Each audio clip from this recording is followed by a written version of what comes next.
All right, are we live, everyone? Welcome to the ARCA Racing Podcast. I'm your host, Colby Evans, aka Starting Parker here, and we have a fun show for you guys today. We're going to be reviewing this weekend's wild and wacky race at Michigan in the main division, and then we have yet another ARCA doubleheader weekend with the main division and the West Series division. They will be both competing on the same weekend, of course, at different racetracks at Kern County for the West Circuit again, and then Berlin with the main circuit. So we're going to be discussing all that, going over the point standings for both divisions, what the championship outlook looks like now that we're kind of getting starting to get a little deeper into the season. I might talk about some more stuff with what I'm going to be doing. My next race, not necessarily, the announcement, but we're going to be talking about my next race in terms of what I'm going to be going to, and just a bunch of other fun stuff. So tune in tonight, guys, and we're going to go through my little intro, and we will jump right into the Michigan review. So you guys know the drill. Follow me on social media, Starting Parker on Twitter. We're getting really close to 7,000 followers, only a couple of hundred followers away.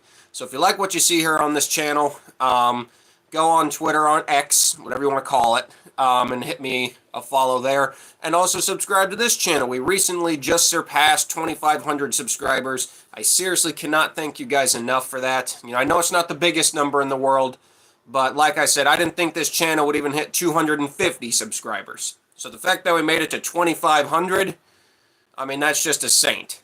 If we could add one more zero to that in the future and get to 25,000, I'd probably cry on this channel live. So again, thank you to everyone who has subscribed to the channel. 2,500 subscribers is awesome. And then, of course, super chats are open if you'd like to support the show financially.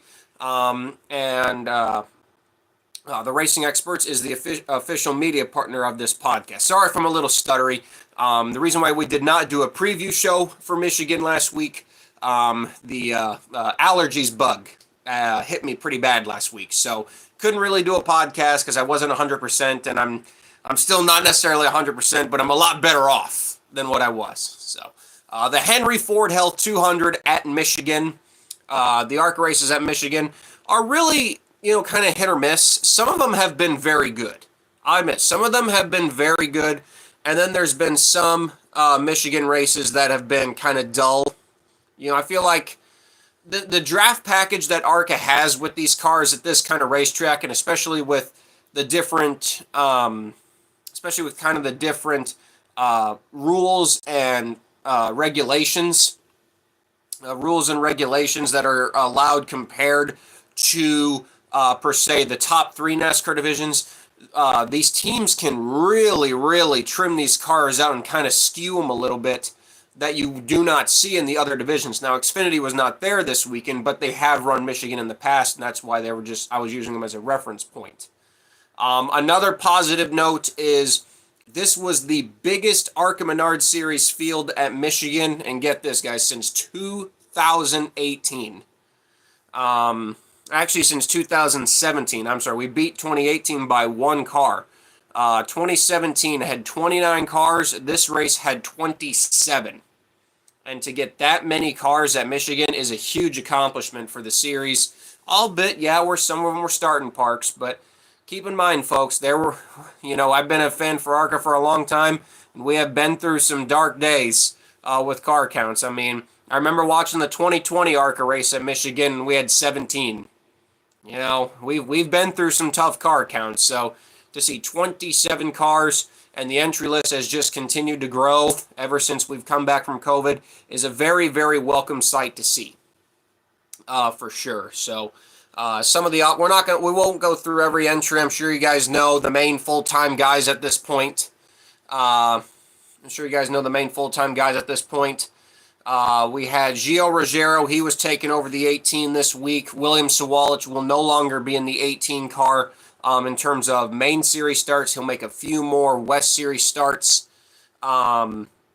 Obviously, Tyler Ife is in one of his random appearances on the schedule. Eloy Falcon was back in the 2. Morgan Baird, who usually runs the Michigan races, he was back in the number 11. Regina Servant from the Mexico division was in the 68 for Kimmel. Derek White making his return after a long way from the series as a whole, almost 10 years. Cole Raz and the 76 team were back again. Tony Cosentino was back for a second week. Michigan native Jeff McZink was back as well. Jeff McConney did return as well from Nashville. And we did have a late substitute driver change that we found out literally the day of the race. Corey Heim took over for Jake Finch. Jake Finch was supposed to drive the number 25 Venturini entry, but due to health reasons, allergies, and all that, kind of what I dealt with last week. I was dealing with some allergies too, but his were probably worse. They had to take him out of the car, and so they brought back Venturini alumni Corey Heim, and it's actually a pretty, probably wasn't a pretty hard adjustment. I'm sure Corey, obviously had a different adjustment, but they're about the same body type, so I don't think they had to swap out seats. They probably had to change a few things over to Corey's liking, but yeah, and the good news is that Corey was able to get practice time and qualifying time. So it was going to be interesting to see how he would adjust, because we know that the 25 car is no longer the primary Venturini car. And I'm not saying that the 25 car doesn't necessarily get the attention that the 20 car gets, but I've always been kind of skeptical about how much effort Venturini puts into their cars that are full-time drivers versus the cars that are part-time driver customers just coming in for, maybe 2 or 3 races, or like Jake, who's coming in for like 6 or 7 races. I've always been kind of skeptical, and now I don't work with Venturini, so I don't know everything behind the scenes. I don't know pretty much anything behind the scenes, actually. But I was just kind of skeptical. Like Corey, this is an elite driver, and he's probably not in the best setup Venturini car. How is he honestly going to do? And we'll talk about that through the race. I do think it did hinder him just a little bit. So we get into practice here. There were some incidents from practice. Probably the most notable one was Brayton Laster. Unfortunately, the pizza man and those guys, they brought a brand new, at least to them, it was a brand new car. I believe it was an old Chad. I think they said it was an old Chad Bryant car. And they put a Toyota body on it. And he was pretty fast. He was pretty fast, for an open motor car. Yeah, he was still 3.5 seconds off, but he was still right there, hanging with the 99, the 93, the 67. And those cars were not open motor cars. Those cars had the Ilmore. So really showed that the, with some fresh tires, the 06 was actually pretty competitive, but unfortunately lost a motor. And thankful enough that they did actually bring the backup car. They actually brought the number 0 out for Nate Muller. And thank God they did. Like I said, I don't know what Peterson would have done. Now, they did run practice laps, so they probably would have just had to not run the race, but still would have gotten credit as a DNS. But, thankful that they were able to transfer over Brayton to that car. The unfortunate part is the car that Nate was running, and part of the reason why his lap times were 19 seconds off the pace, the car was completely set up for Berlin. From what I was told by Brayton himself, the 0 car of Nate Muller coming to Michigan was a complete Berlin setup. The only thing that was different about it is that it had a big track gear in it, because obviously you could not run a gear that you would run at Michigan. Or a gear that you run at Berlin, you could not run that at Michigan. It would not work. So they had a big track gear in a car that was set up for Berlin. So obviously Nate was kind of babying it around. He wasn't pushing it very hard. So now the primary car blew up. They got to put Brayton in the black car, the black Ford that they were using for the 0, and they got to try their best to work around the setup now that they have in the car, which is not even close for a big track. So it was kind of a long day for the Peterson group. Knowing that car would not run fast at all because it just had no setup. I wish I had a picture I could put up on the screen right now to show you guys the camber setup. This was not a camber setup for a 2-mile racetrack. Trust me. But other than that, there was really no real problems from practice. Brendan Queen was fastest by almost 0.3 of a second. So definitely picking up the momentum that Pinnacle had here a year ago. Everyone was kind of where they were, where you would expect them to be in practice. No real shockers, no real, guys and gals who were slower than they should have been. Qualifying, pulling up the qualifying results here. Brendan Queen again was fastest. Isabella Robusto kind of pulled out a shocking lap considering she was only 11th quickest in practice, but went second quickest on the charts. Corey Heim, who was only fifth quickest, was third quickest in qualifying. Thad Moffitt was fourth, and Gio Ruggiero was fifth. Now, again, this was Gio's, I believe this was his first time at Michigan, so obviously running the ARCA race was going to get him more laps for the truck race the next day. And I'm like, okay, so we know how strong the 18 car is. We know how strong the 18 car can be at pretty much every track. But I looked at this entrance, and I'm like, okay, this is a rookie driver. He's never been to Michigan before. Obviously, he's in one of the best cars in the field. I'm sure he'll figure it out fast. But this is probably one of the races where the 18 might be a little bit more vulnerable. And we would come to see that, yes, indeed, while the 18 was still very strong, it was vulnerable due to the rookie driver. I'm not saying Gio is a bad driver at all. I'm not saying that. I'm just saying it was his inexperience at a track like this is what, made him more vulnerable. It's not the fact that Gio was a bad driver. Trust me, he's not a bad driver. A couple of other surprising qualifying runs. Tyler Reif down in 11th. Thought he would do a little bit better.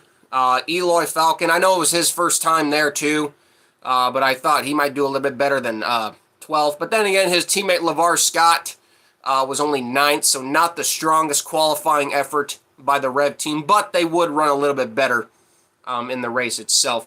Andy Jankowiak, now I don't believe this was a planned race for the Jankowiak team, and you could kind of tell the car that when they showed up, the car was not really sponsored well. They did not have a primary hood sponsor. They only ran this race because right now Andy J came into this race, I believe, only 8 points out of the championship. So they wanted to try to keep running and running and running to try to find a sponsor, be like, hey, we're running for the championship. You want to sponsor us? And, I commend them for showing up. Probably not honestly having the money for Michigan, but I commend them for showing up nonetheless. Obviously, only 26 cars will start the race now as the 0 has been withdrawn. So, we started the race. Just to get out of the way, the 86 of Jeff McConney, he pulled off after lap 1. Okay, so people are saying it was a planned race. I don't know. Some people, one of the Kloss guys said it wasn't planned, but then some people say it was. I don't really know who to believe. So we got to the green. The 86 pulled off after 1 lap. The 9 pulled off after 5 laps.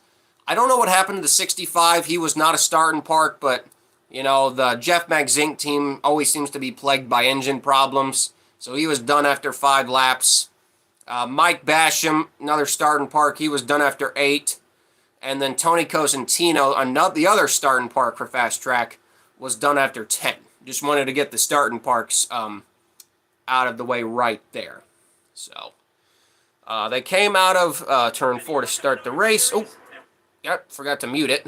Don't want to get copyrighted here. And right out of the box, man, the 28 is gone. And I mean gone. This car shot out like a damn cannonball out from him. He pulled probably almost close to a 2-second gap within about 3 laps. That really tells you how trimmed out this car is compared to everyone else in the field. And it's just quite impressive. I mean, after seeing so long the Toyotas dominate. I mean, I know people are now tired of seeing the 28 and the Pinnacle team win all the time, but it's still a nice change of pace, but it's just so weird seeing the 28 just shoot out like a rocket, where even the 20, 25, and the 18, they could not keep up. They could not keep up. Now, granted, they didn't fall that far behind. They didn't fall that far behind, but still, they were able to catch back up eventually. But man, did that 28 have takeoff speed! And frankly, you could honestly say that it was the 28's takeoff speed that really kind of won them the race, even though they did have it at the end. We'll talk about that more in a second. I really feel like the 28's takeoff speed was just so prominent in this race. So, and obviously, even at Michigan, you're still going to have your lap cars. Poor Brad. I feel bad for him. He doesn't. He's currently having problems getting the third car done. He does have 3 cars. He's got his old fast track car, Rusty, the old Andy Petrie car. He cannot run that car on tracks bigger than a mile, I believe, just because I think just due to age, or maybe the motor, something because of the car, and then he's got his super speedway car. But then he's got his third car, and that was the car that you guys saw primarily last year. And that was the car that, was having engine problems. He ran the whole race at Toledo, kind of destroyed the nose off of it, really beat it up, and he just doesn't have the money to finish that car. And that's the car, his kind of intermediate car that he runs everywhere else. The super speedway car is not really meant to even run at a track like Michigan. The camber setups and just the overall suspension package is not meant for a track, is not meant for that track. The Chevy, Caleb in the chat, that's the car I'm talking about, Chevy. It's not done yet. They just don't have the money to finish it right now. But the Ford Super Speedway car, it's just not meant for a track like Michigan. So, it'd go into the corner, it would kind of roll over a little bit. It just was not handling well. And he's already an open motor car, so he can't put the power down at all. It was the same issue we kind of had at Kansas. And unfortunately, ARCA has been very more lenient this season because of the bigger field sizes. ARCA has been has put a heavier tolerance on the minimum speed rule. Obviously, when we had these smaller car counts and everyone was more spaced out, ARCA kind of let it go a little bit, like they didn't want you out there absolutely dangerous, but as long as you were kind of staying out of the way and you weren't hurting anyone, they would keep you out there. Well, now with these bigger car counts, they've definitely, you can tell this year that they have been way heavier on the minimum speed rule, and that kind of that definitely bit Brad.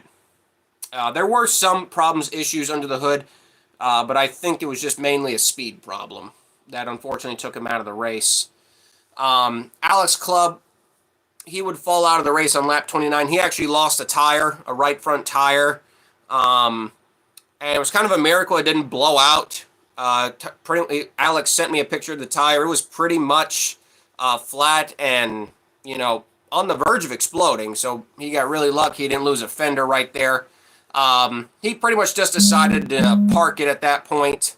And, we kind of talked later. He recognizes he probably only lost... we were talking like realistically 2-3 positions max. So all in all, not a huge loss to park the car early. And then you got to understand in Alex's position, you can't afford to lose your primary car either. So, and that kind of took care of the DNFs. Another car before we get back to the leaders.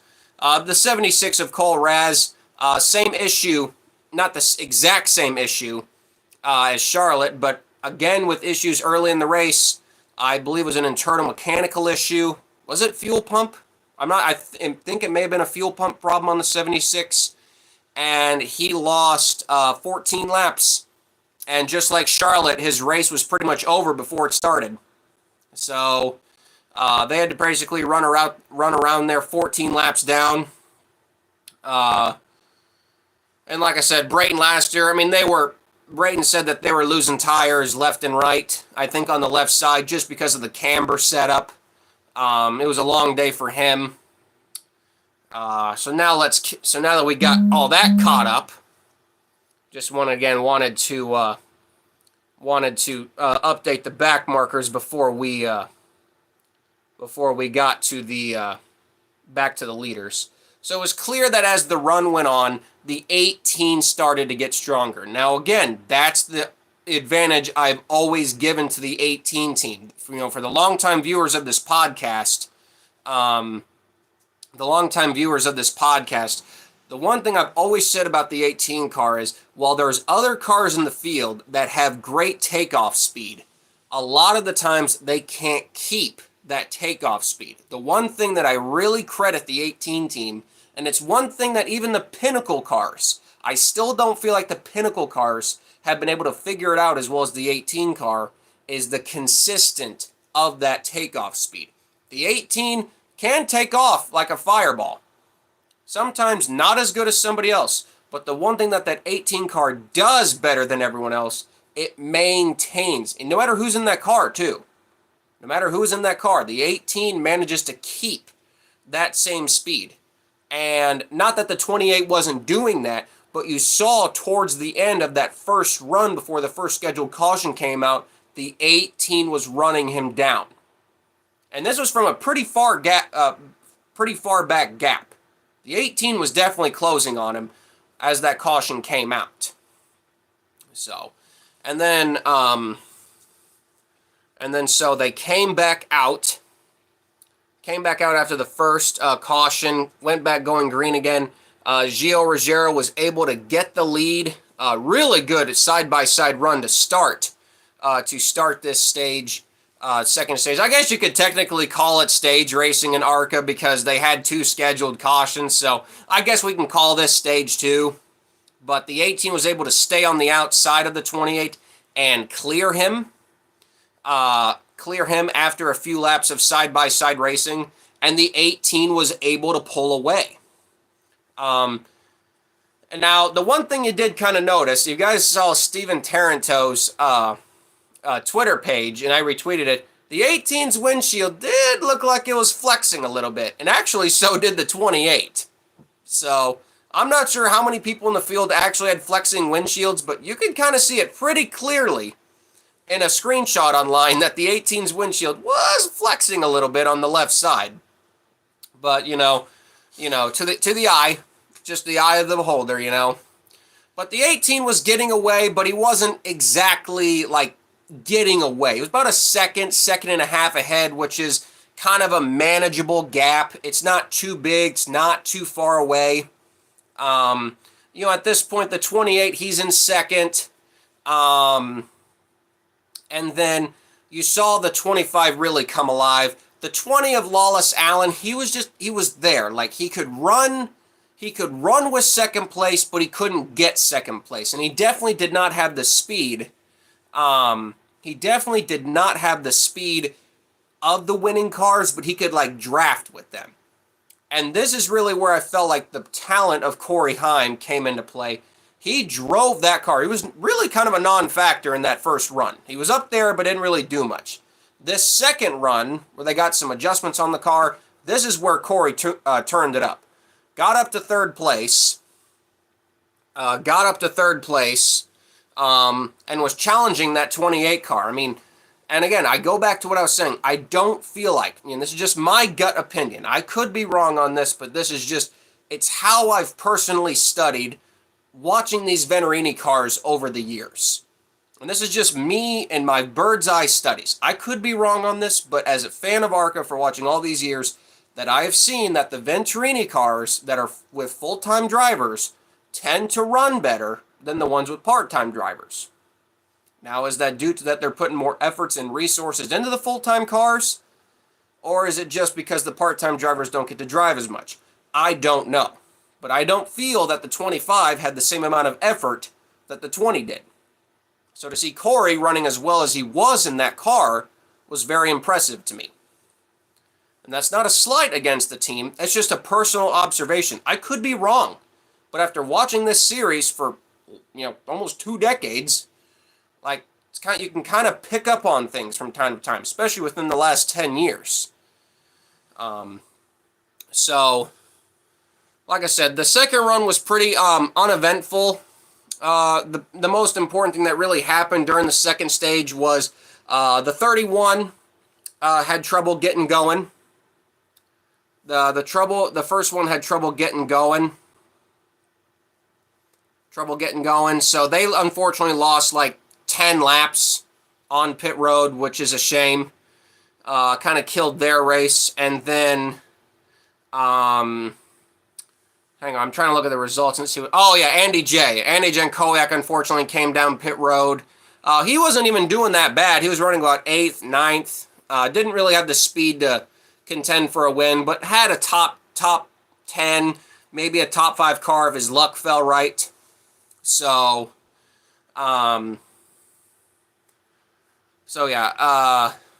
unfortunately, Andy J lost time on pit road. I don't quite know what the problem was. I wasn't really focusing on it. I don't know if was it internal, was it a battery, electrical? He did end up finishing the race. He finished 7 laps down in 16th, but I wasn't quite sure what the problem was. If anyone in the chat could let me know if you know what the problem was, I'd love to know, and we'll say it right here on the show. But an unfortunate problem for Andy J. And the likelihood is they are not on the entry list for Berlin, spoilers.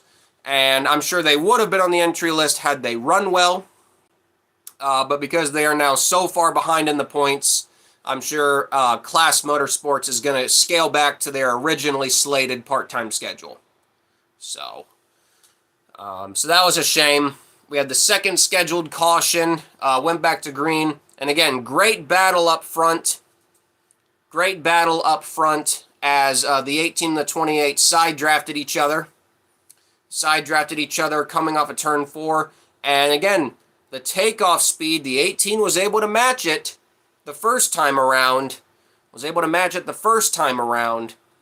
get the lead in the second stage, but the 28 was able to fire back and get the lead back again. And it was actually during that final run that the 18 would actually hit the wall. Now, it wasn't a substantial hit, but with how aero-sensitive these cars are nowadays, and especially at a track like Michigan,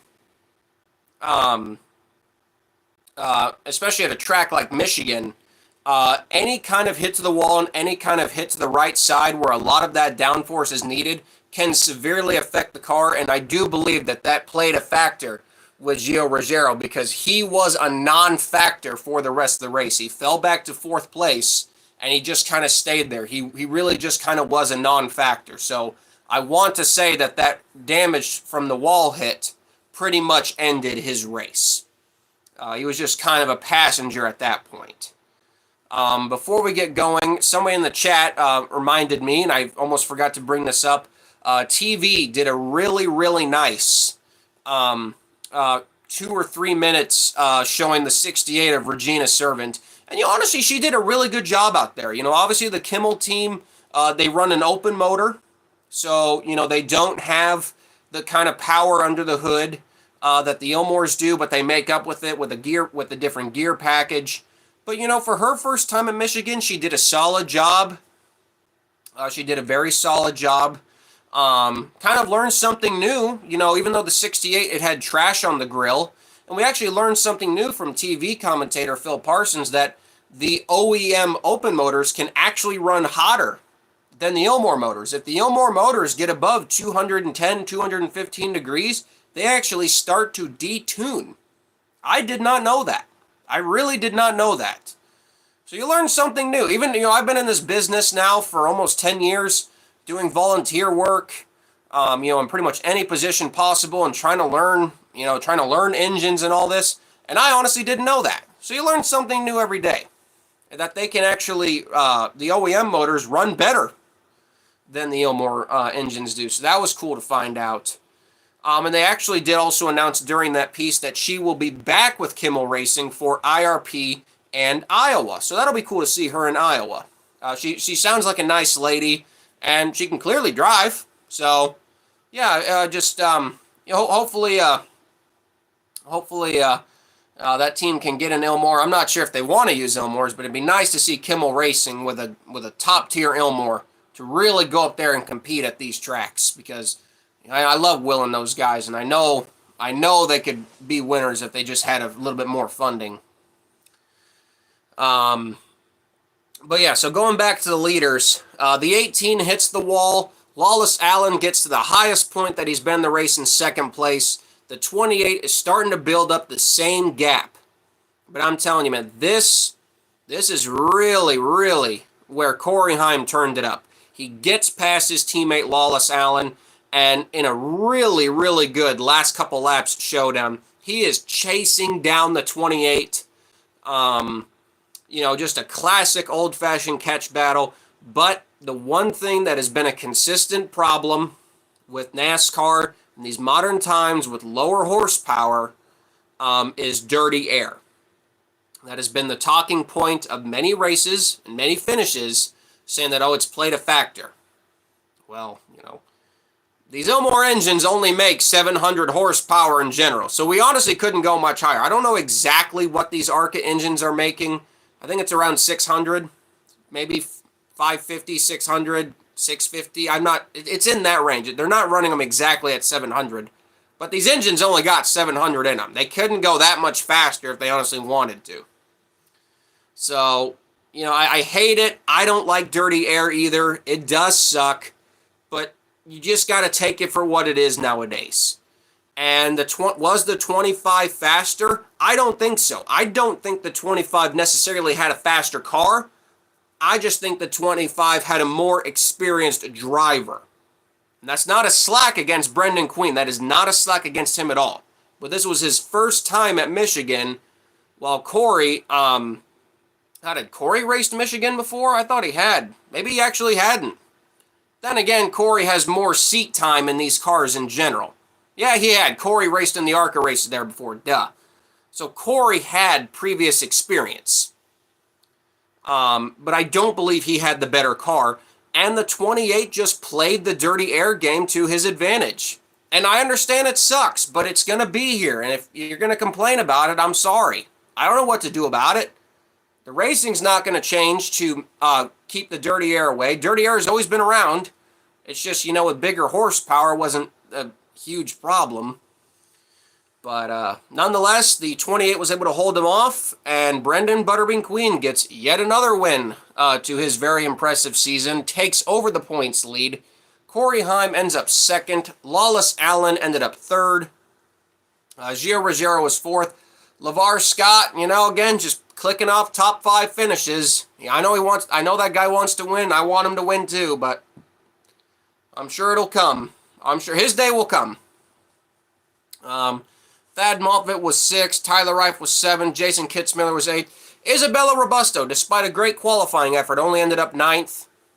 And Eloy Falcon was 10th. In total, 19 cars did finish the race. We won't go through everybody. But 19 of the 26 starters finished the race. 20th through 26th obviously failed to finish. It is the third win or the fourth win for the 28th this year. Just looking at my results. The third win. Third win this season for the 28 team. Fourth win overall for Pinnacle. As they also got the win at Charlotte.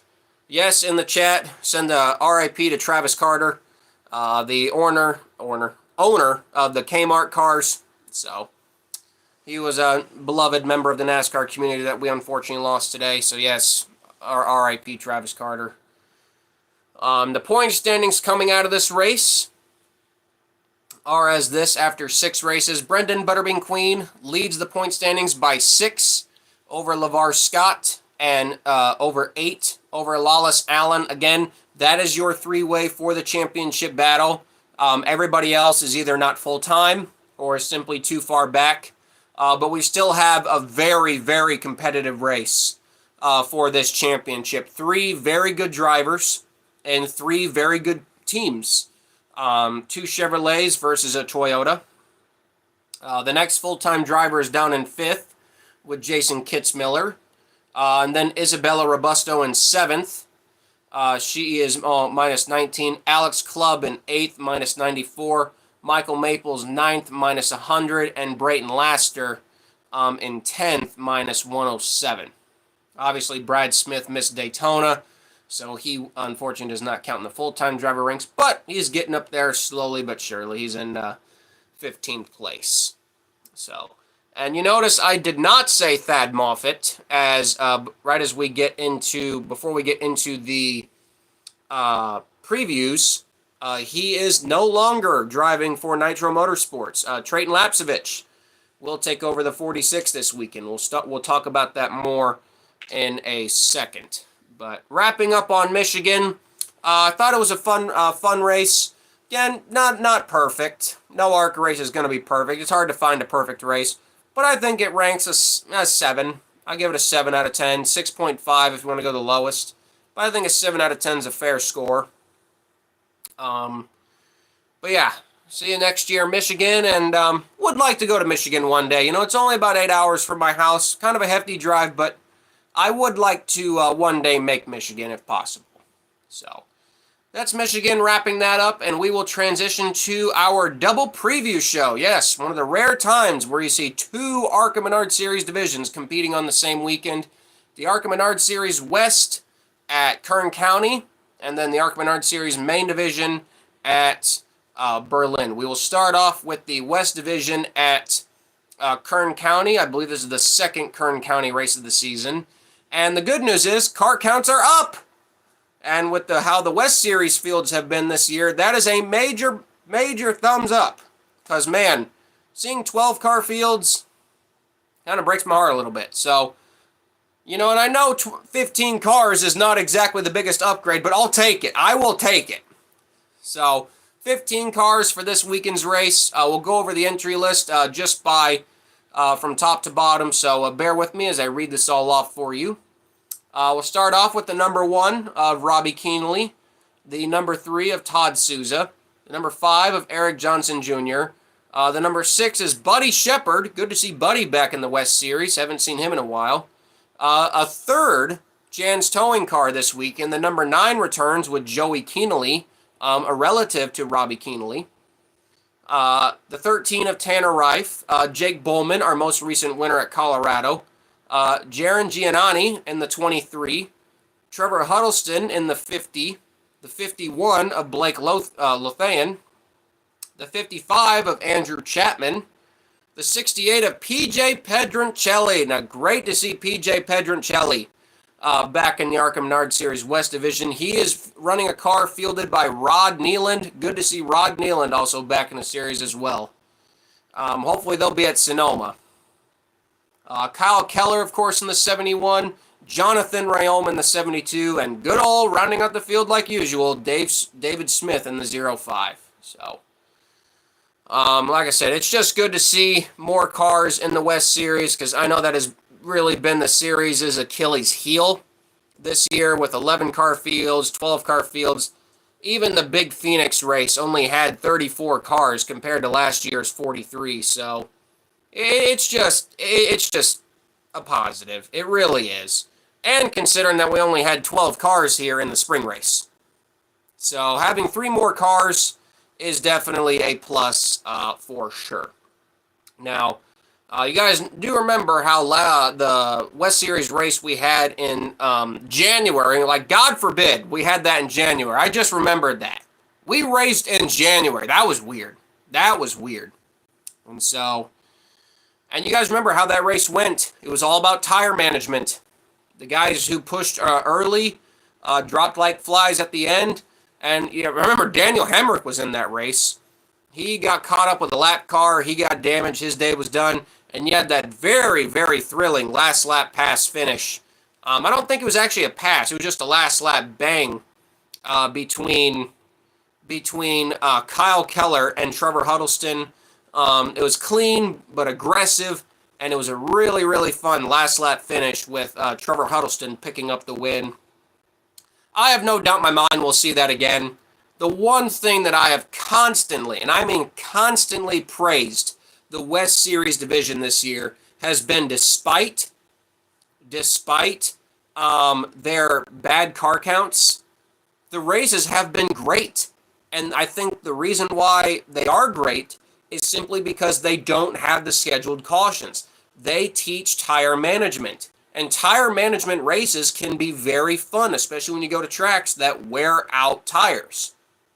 So, and you saw in this race in January, tire management came into play. Tucson had only 13 cars and honestly probably put on one of the best, if not the best, ARCA Menard Series race of the year to this point. So, it can be done. It can be done. And with 15 cars, I have no doubt in my mind we'll probably see the same exact thing with a fun tire management race. It would just be nice if we had like maybe 3 or 4 more in the field. I know a lot of the guys in the ARCA Menard Series West have expressed interest in running the Cars Tour West. That series really does seem to be picking up some steam.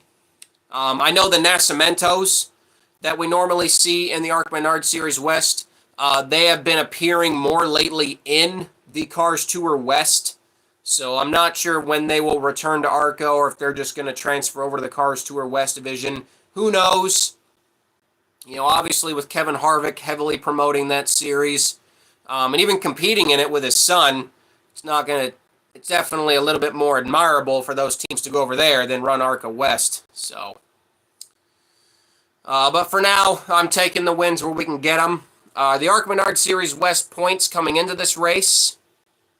Here they are. Trevor Huddleston leads the championship right now. Still got one hell of a battle going on right now. Trevor Huddleston leads by 2 over Tanner Reif, 6 over Eric Johnson Jr., 7 by Kyle Keller, and then by 11 over Robbie Keenely. So we still got a 5-way championship battle, and that's awesome. We still have 5 drivers who have a logistical chance at winning this championship. And honestly, it could really go to any of them. It really, really could. The Jans towing cars have definitely been improving their performance race by race.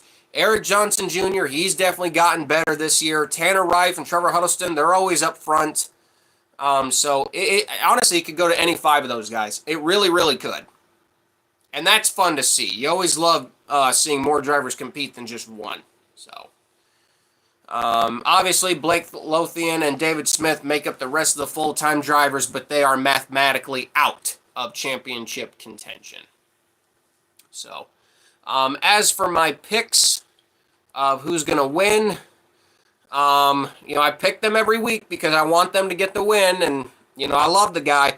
I want to see the 71 finally get that win. I'm going with Kyle Keller. I'm going with Kyle Keller to get the win. And if you want my underdog pick, I'm going to go with probably one of my favorite underdog stories in ARCA West, PJ Pedroncelli. I'm going with PJ Pedroncelli as my underdog pick, and Kyle Keller as my primary pick for Kern County. Now, in terms of what we have for the rest of the season,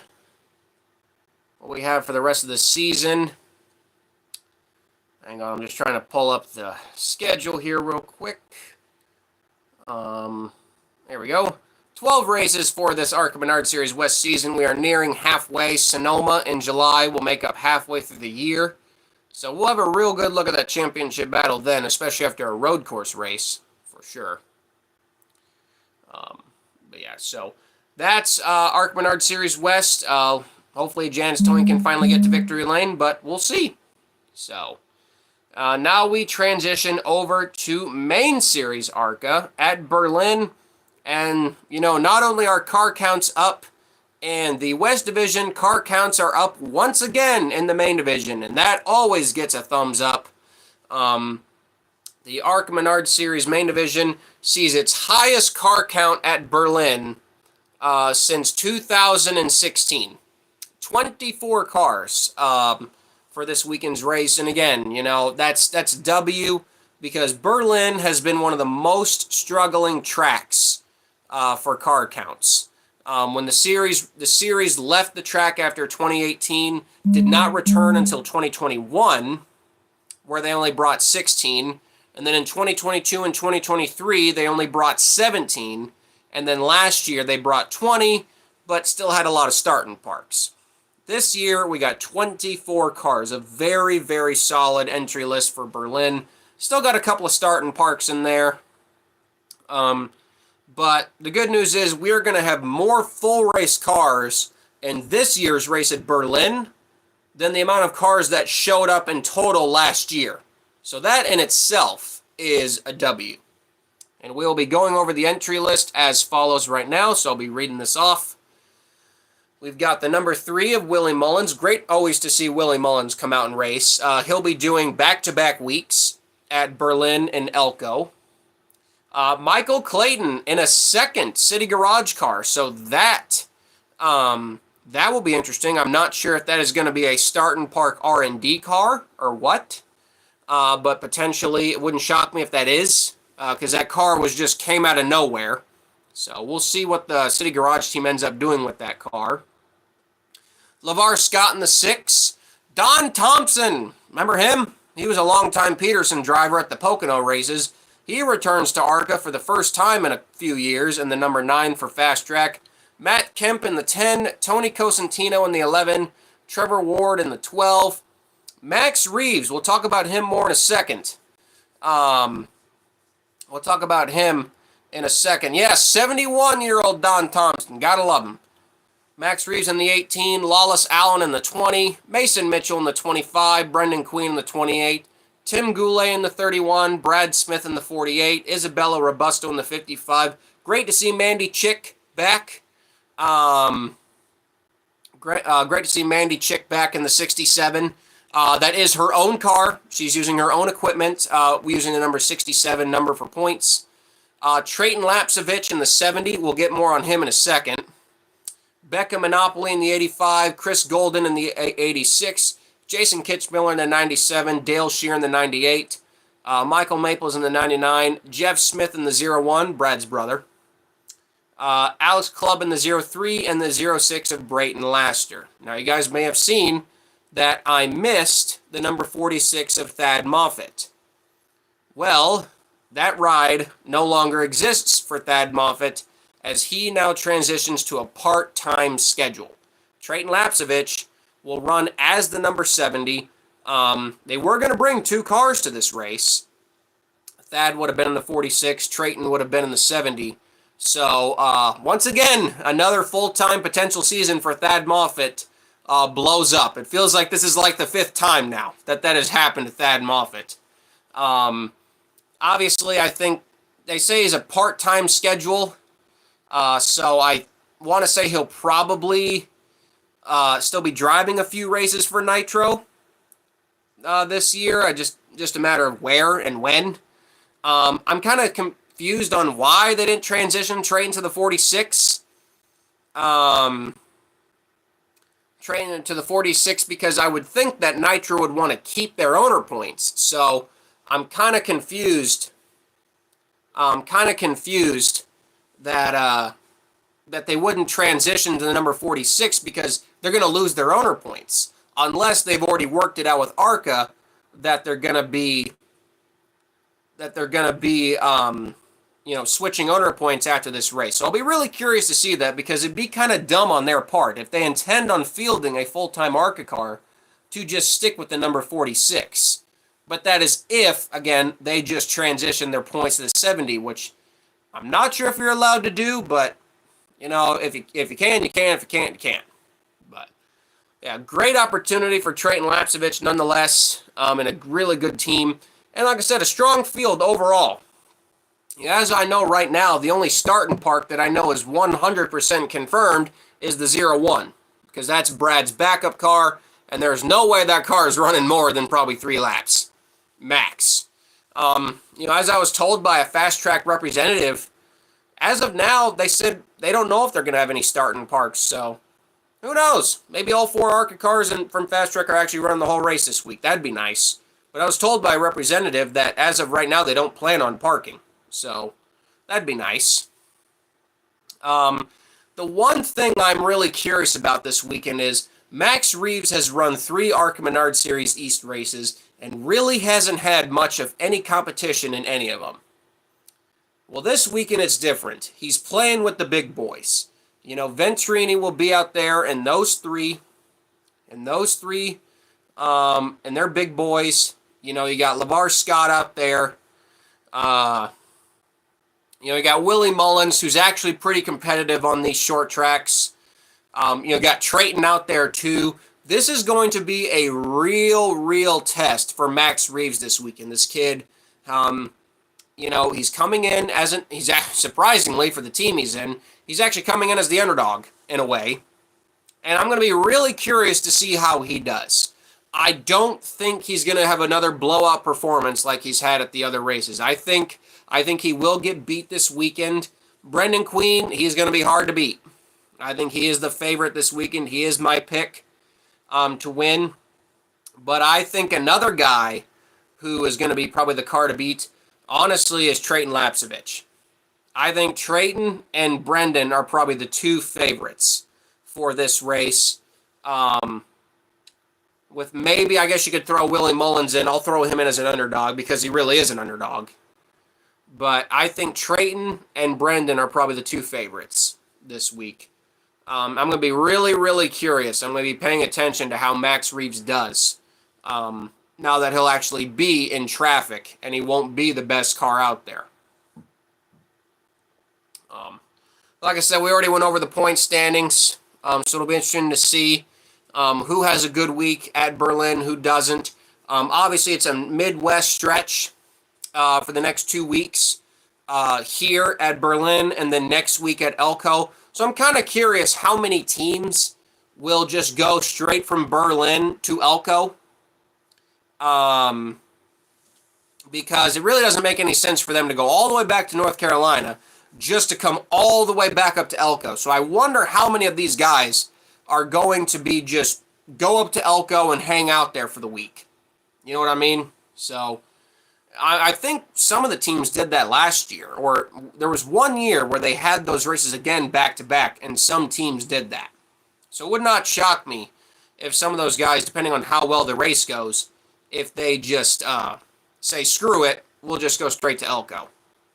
And then we go all the way to Connecticut, one of my personal favorite road courses on the schedule, and really in the country, Lime Rock Park. That'll be a very fun road course. So yeah, we got 2 short tracks in the Midwest, and then we go to a road course. That's ARCA for you. But yeah, like I said, I think it's going to be fun. It's not going to be a blowout win for the 18. I don't think so. I think the 28 and the 70 are the favorites. But obviously, don't count out the Venturini cars. Don't count out Willie Mullins. Don't even count out Jason Kitzmiller. You don't know what he could pull up his sleeve.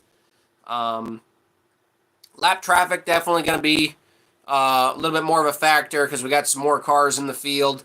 Like I said, it's just great to see guys like Dale Scheer back again. Chris Golden, guy who retired of all 25 days. You know, that'll be fun. So, yeah. And in terms of what I'm going to be doing, like I said, I will be at Elko. I will be at Elko.